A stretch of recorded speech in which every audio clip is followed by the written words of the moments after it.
물론 여러 가지 큰 사건들이 큰 일이 많습니다만은 우리가 정말 하나님께서 우리 인류에게 행하신 일 중에 가장 큰 일은 사실은 예수 그리스도가 이 땅에 오신 일입니다. 왜냐하면 그것은 우리 하나님께서 이 땅에서 우리 죄인들을 이제 구원하시기 위해서 오래전부터 그 구약의 선지자를 통해서 보내시겠다고 이사야 7장 14절에도 보라 처녀가 잉태리니 아들을 이 세상에 뭐라고 말씀해? 처녀가 잉태하여 아들을 낳으리니 곧 임마누엘이라리라 약속하신 것처럼 예수님이 이 땅에 성육신 하셨습니다. 정말 그분은 이 땅에서 가장 높으신 분이십니다. 누구하고 비교할 수 없는 분이십니다. 하늘에서 오신 분이십니다. 근본 뿌리가 우리는 땅에 속한 자이지만은 그분은 하늘에 속한 분이세요. 그런데 우리 인간의 몸을 빌려가지고 이 땅에 오신 것입니다.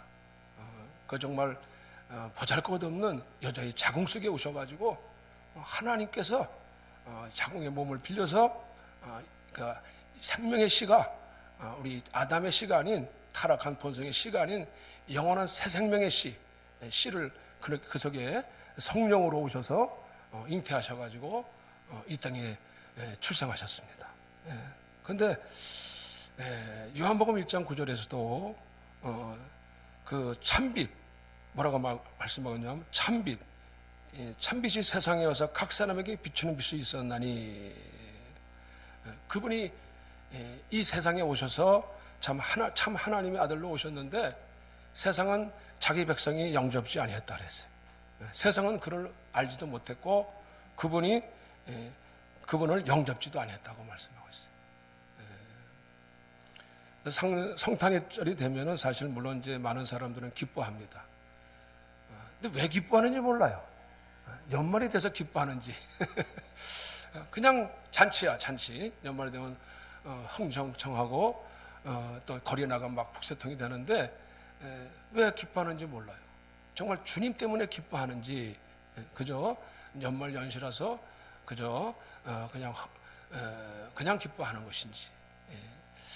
그것도 어린아이들은 그럴 때 저도 어릴 때 보지만 이제 성탄 때가 되면 이제 뭡니까 산타 할아버지가 오신다. 왜냐면 선물 주고 오니까.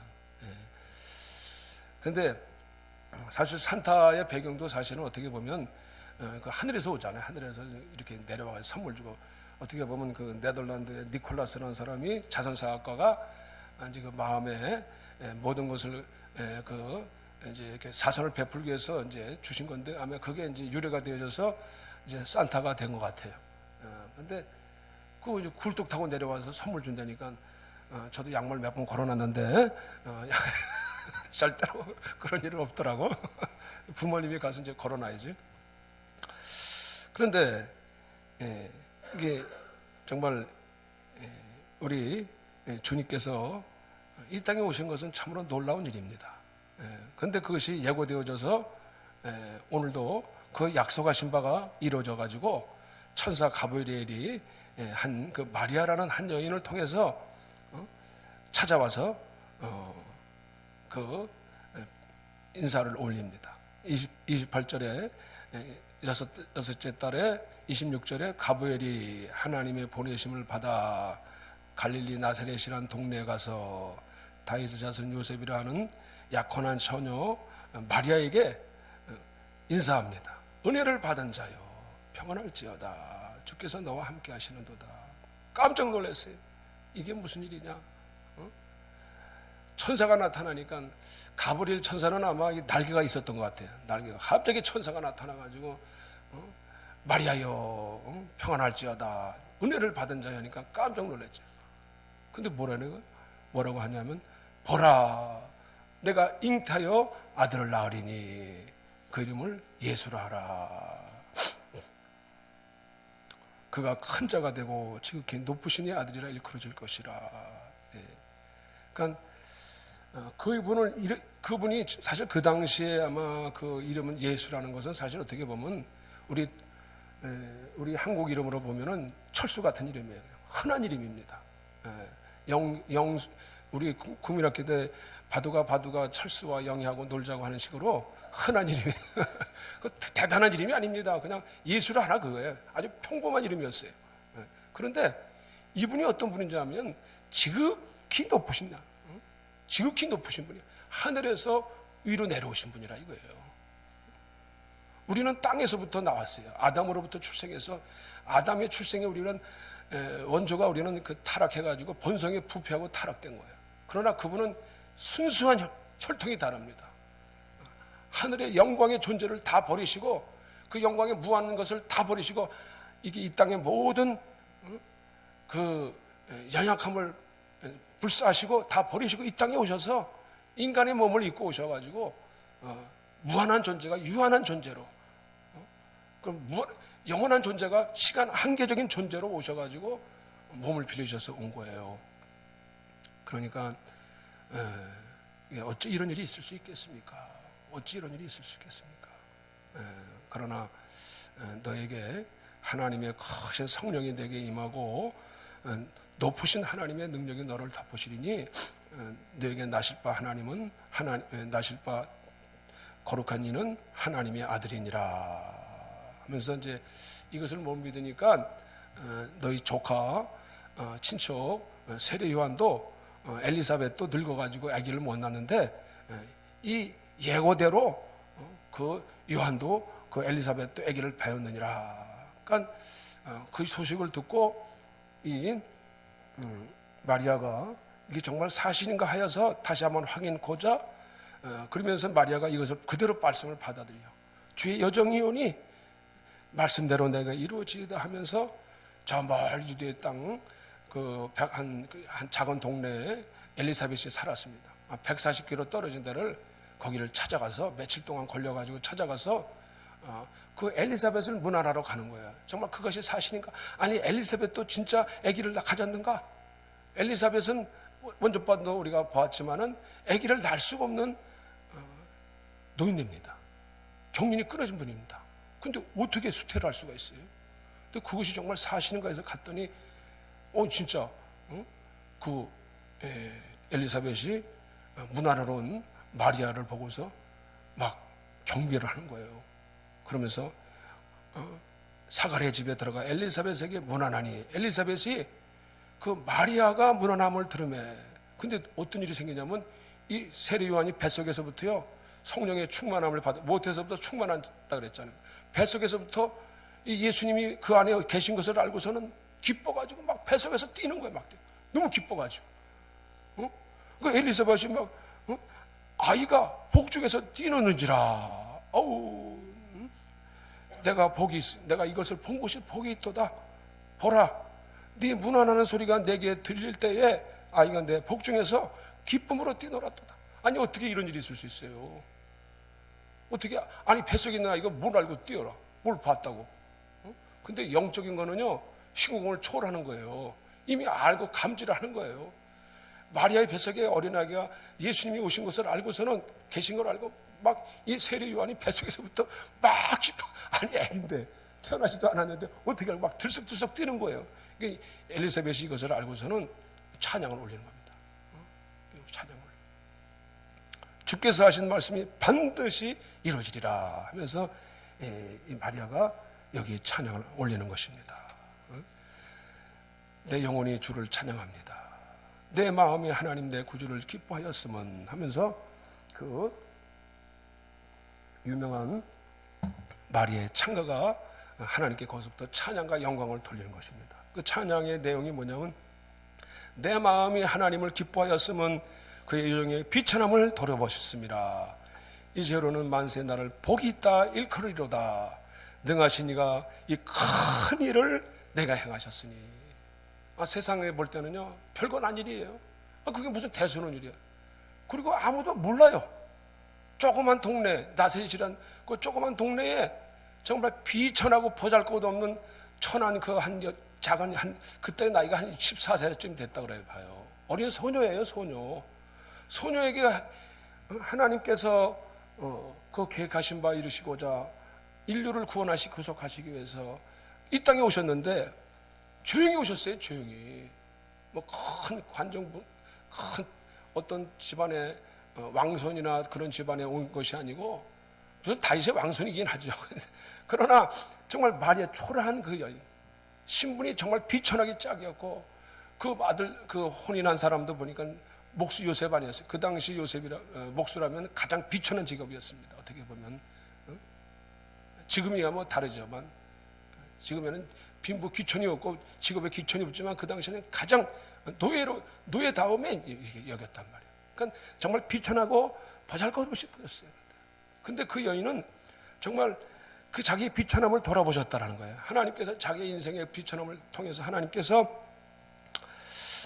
누구보다도 그 자신을 돌아보셨다는 거예요.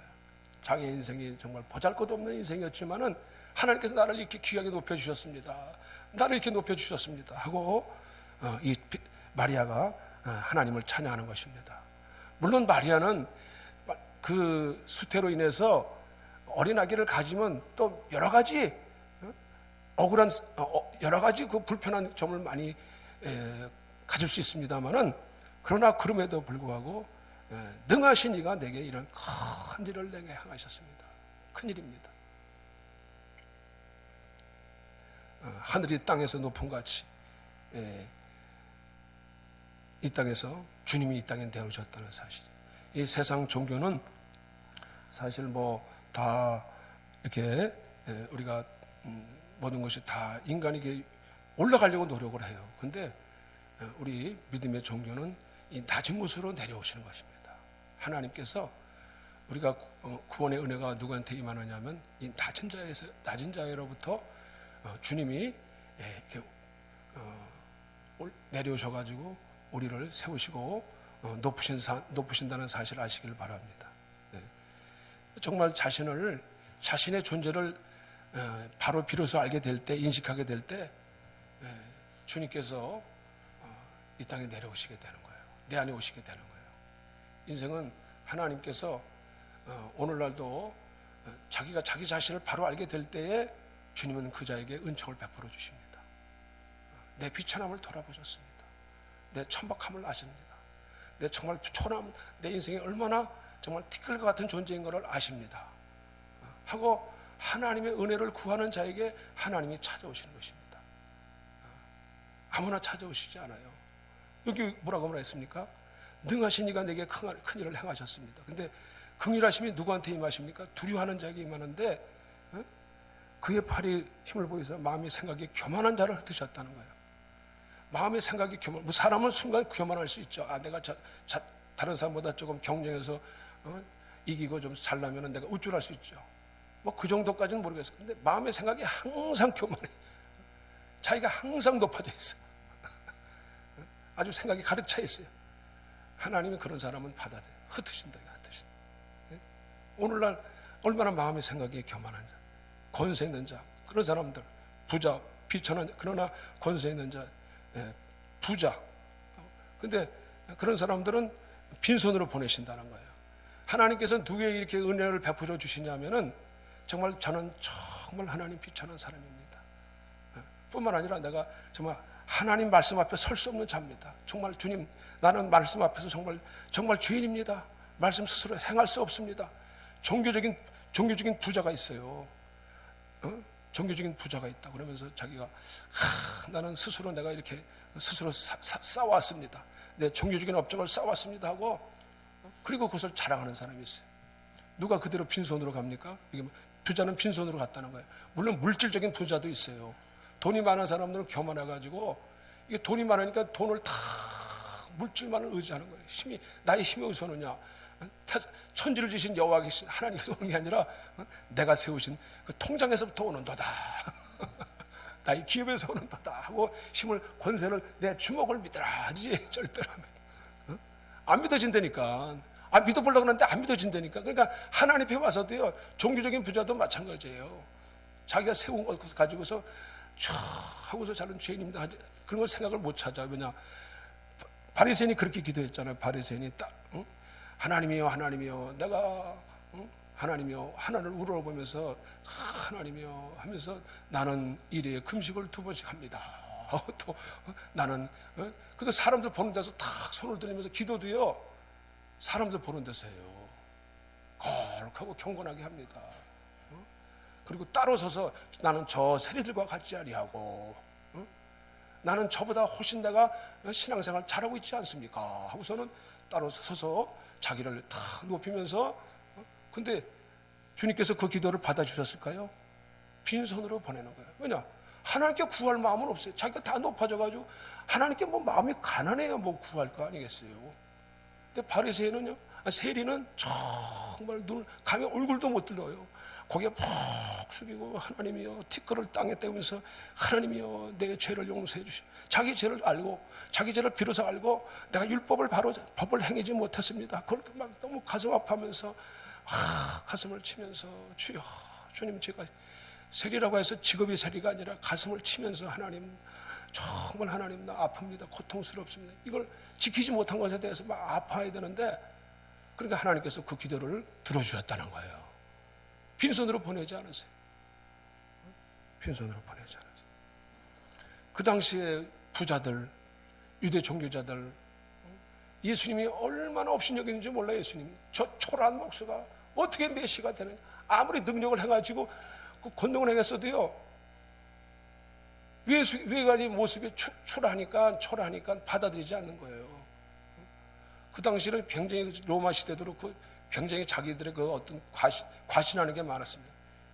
투사들 명예욕 굉장히 대단해요. 지금도 마찬가지겠지만 세상은 명예에 죽고 살아요. 근데 아니 가장 그 십자가에 못 박힌 자는요 나중에 보니까 정말 낙인 찍힌 자야. 나무에 달린 자마다 강도나 혐오스러운 자만 목에 박히는데 아니 예수가 십자가에 못 박혔네.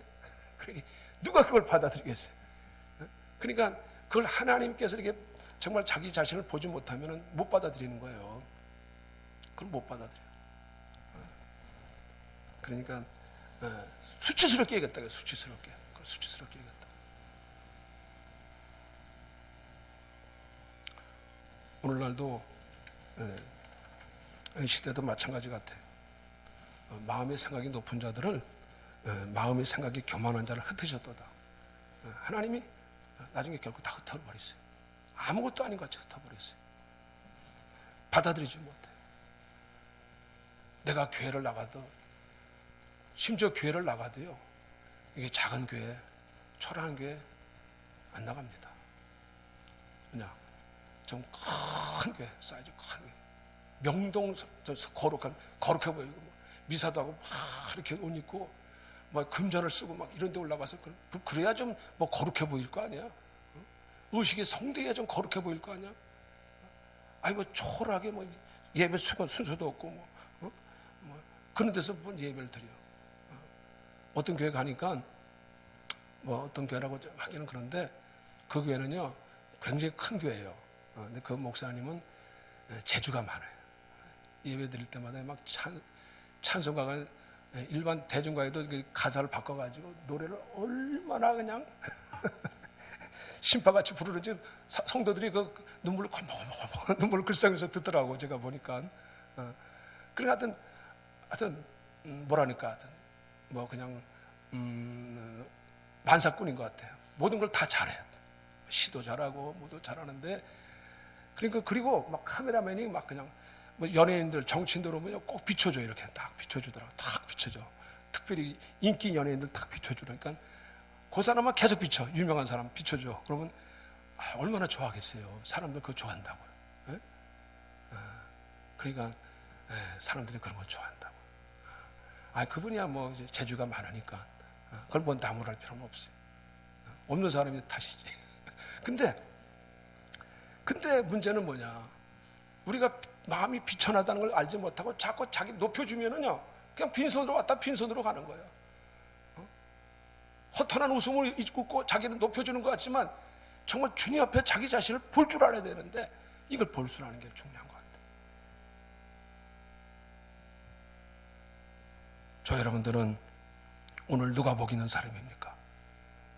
내 영혼이 마리아가 찬양합니다.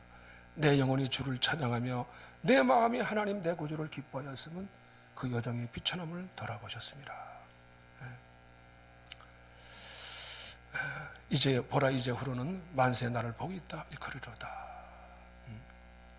여기 오늘 전에도 엊그제도 제가 여기 잠깐 노인정에 가서 이제 초대를 받아가지고 식사를 하다가 여기 코알에 사시는 분은 어떤 이제 73세가 한 70, 나이가 한 70 넘으셨는데 그분이 참 그 나이에 맞지 않게 정말 아직도 젊어 보이더라고요. 70대 초반인데도요 건강하고 청년같이 보여. 키도 크고. 그런데 시간은 많대요. 시간은 많아서 이제 거기 노인정에 오셨는데, 근데 이제 대화를 해서 이제 그분을 이렇게 대화하다 보니까 자랑거리가 많더라고요. 딸이 둘이 있었는데 둘이 다 스튜디오스래요. 스튜디오스. 그래 괜찮잖아요, 그죠? 그리고 코하루 사니까 코하루도 넓은데 우리 권사님도 코하루 사시지만 60평에 사시니까 집안도 괜찮으시고 경제도 괜찮으시고. 그리고 보니까 나중에 이제 걱정거리가 뭐냐니까 강아지가 아파가지고 이게 이제 16년 됐는데 안락사를 시켜야 될지 어떻게 시켜야 될지 병원에 가서 그냥 맡기면 안락사하는데 그게 가족 같아가지고 수술시켜야 될 거라고 그걸 많이 고민을 하시더라고요. 그래서 참 제가 볼 때 저도 고민이 많으시겠습니다. 저도 이제 공감을 하면서 얘기를 했는데 참 인생이 별로 걱정거리가 없으신 것 같아. 제가 보기에는. 그래도 그러시더라고요. 이제 그래서 내가 막 이제 주님 앞에 나오시라고 이제 이렇게 말씀드렸더니 그래도 나중에 제가 마음이 가난해지면 나갈게요. 말씀이 맞아요. 지금 마음이 가난해지질 않아가지고 안 나오신다는 거예요. 뭐 구할 게 있어야지. 뭐 구할 게 있어야지. 뭐 아쉬운 게 별로 없어. 우리나라가 정말 어렵고 힘들 때는 정말 하나님 앞에 나와서 정말 지푸라기도 귀찮은 심정으로 막 부르짖어 나왔어요. 우리가 고통 중에 있고 막 신음 중에 있을 때 아플 때고 어려운 상계가 어렵고 그럴 때는 막 상계가 어려울 때는 막 그리고 정말 이 땅에 살면서 얼마나 굴욕스럽고 수치스러운 일이 많아요. 이 비천한 자라는 것은 단순히 신분이만 가리키는 게 아닙니다. 인생이 부끄러운 일이 너무 많은 거예요. 여러분 인생 살다 보면 우리가 얼마나 부끄러운 굴욕당한 일이 얼마나 많습니까? 부끄러운 일이 얼마나 많습니까? 사람들에게 부끄러움을 당하고 돈이 없어 학력이 없어 부끄러움 당하고 정말 세상에서 이렇게 원치 않는 수치를 당하고 드러내고 자기 죄가 드러날 때 얼마나 부끄럽습니까? 세상에서는 자꾸 이렇게 야욕을 보내고 그럴 때 사람들이 견디질 못해요, 수치 때문에. 근데 오늘 여기 주님께서 비천함을 돌아보셨다는 것은 정말 하나님께서 내게 임하셔가지고 지극히 높으신 이 능력이 너를 덮으셨다는 것입니다. 덮으셨다는 거예요. 덮으셨다는 얘기는 우리의 수치와 죄와 허물을 다 사해 주시고 덮어주시고 씻어주시고 용서해 주신 줄로 믿으시기를 바랍니다. 우리가 정말 이 땅에 살면서 우리 부끄러운 일이 많아요. 정말 심지어 부부관계에서도 부끄러워. 인생의 자체가 죄를 범하고 보니까 부끄러운 거예요. 부끄러우면 여기부터 가리더라고요. 여기부터 가리는 거예요. 성령으로 인해서 이 성적인 욕구가 많아지면 막 그것도 부끄러워요. 그런 것도 부끄러워요. 인생에 정말 자기가 쓸데없는 거 가지고 막 남발하는 거 보면 참 부끄럽다. 자신이 부끄러운지도 모르고 인생이 남발하는 사람들이 많아요. 부끄러운 걸 알아야 되는데 또 부끄러운 걸 모르는 사람도 있어요. 부끄러운 걸 알아가지고 부끄러운 걸 가릴 줄. 근데 주님은 그 부끄러운 것을 우리를 가려주기 위해서. 그래서 주님께서는 우리를 부끄러움을 개의치 아니 십자가에 지으셔가지고 부끄러움을 개의치 아니하시더니 하늘에 올라가셨도다. 하나님 그를 높이셨도다. 할렐루야. 주님이 온갖 십자가에서 얼마나 부끄러움을 당하셨습니까? 수치와 모롱을 조롱을 한 몸에 다 받으셨어요. 옷이 다 벗겨졌어요. 심지어 여기 있는 나머지 오늘 말하면 빤스같이도 벗기셨다는 거예요. 제가 빤스라는 얘기를 하지만은 그것까지조차도 하나님께서 다 벗겨주셨다고 부끄러움을 당하셨다는 것입니다. 인생에는 사실 우리 성경에 나오면 부끄러운 사람들 많습니다. 특별히 부끄러운 사람들 누굽니까? 그 당시에 창기들, 세리들. 근데 주님께서 누구한테 은총을 많이 베푸시냐면 그걸 부끄러움을 알고 주님 앞에 나오는 사람에게 주님이 그 사람에게 은총을 베풀어 주세요. 오늘 그들에게 은혜를 베풀어 주신다니까. 정말 나는 내세울 곳이 없습니다. 부끄럽습니다 하면서 그 부끄러운 여인에게, 귀신 들린 막달라 여인에게도 주님께서 그 귀신을 쫓아내 주시고, 그 잡힌 귀신에게 어떤 귀신이 잡혔는지 몰라요. 그러나 그 귀신을 쫓아내 주시고 그 여인이 와서 주님의 발 앞에 와서 발을 씻겨 주시는 거예요. 그 너무 감사해서 막 자기 옥합을 다 깨뜨려 가지고 정말 주님의 발을 씻겨 드리는 거예요. 이 여인은 정말, 이 여인의 이름이 온몸에 마리아가 많이 나옵니다만 정말 다 한 몸에 그 정말 부끄러울 짝이 없는 여인들이에요. 여기인데 그 여인이 높임을 받아요. 이 여인이 나를 미리 나를 나의 장례를 준비하였도다. 이 여인의 이름을 높여줍니다. 우리가 사실 예수님의 족보라고 나오지만은 정말 희한하게도 정말 예수님의 족보에 들 수 없는 그런 사람들을 예수님이 족보에 들어게 해주신 부분을 많이 보게 돼요. 다말 같은 여자, 정말 부끄럽시, 어떻게 보면 인간적으로 보면 시아버지하고 성관계를 맺잖아요. 왜냐? 그 이유가 있어요. 씨를 받기 위해서, 씨를 이어가기 위해서. 근데 나중에 정말 인생에 볼 때는 부끄러워요. 근데 그 여인을 아버지가, 시아버지가 참 너무는 참 위대하도다. 그 씨를 형수가 형이 돌아가니까 형수가 그 씨를, 그때는 씨를 받아야 되는데 안 받아주니까 결국 시아버지 앞에 가서까지 받은 거예요. 대를 잇기 위해서. 그 여인을 높여주는 거예요. 기생라합도 그렇습니다. 다 그 기생라합이나 여리고성의 기생입니다. 근데 그가 정탐꾼을 숨겨줍니다. 예수님을 영접합니다. 그러니까 그 여인이 그 여리고성을 점령케 하는 장본인이 되게 한 거예요. 정말 세상에서는 부끄러운 여인입니다. 술집 여자입니다. 근데 그 여자가 가장 높임을 받아요. 또 성경의 족보에, 예수님의 족보에 나오는 거예요. 룻기라는 여인도 그래요. 보잘것 소녀인데 보아스가 나중에 신랑이 됩니다. 밧세바는 어떻습니까? 밧세바는 간통녀예요. 간통녀. 근데 하나님이 은총을 베풀어 주시니까 솔로몬을 낳게 해주죠.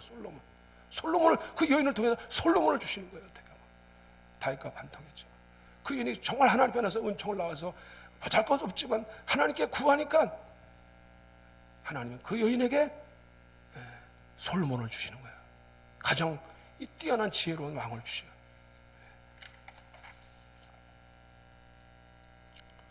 이 땅에서도 정말 소외당하고 멸신당했지만은 정말 사람들 앞에 나서기 어려운 사람이었습니다. 세리장 삭개오도 예수님 지나가실 때 사람들이 날마다 저놈의 새끼는 저거 죽어야 돼. 저 매국노 같은 세금 빨아먹게 하는 저 세리장 같은 놈.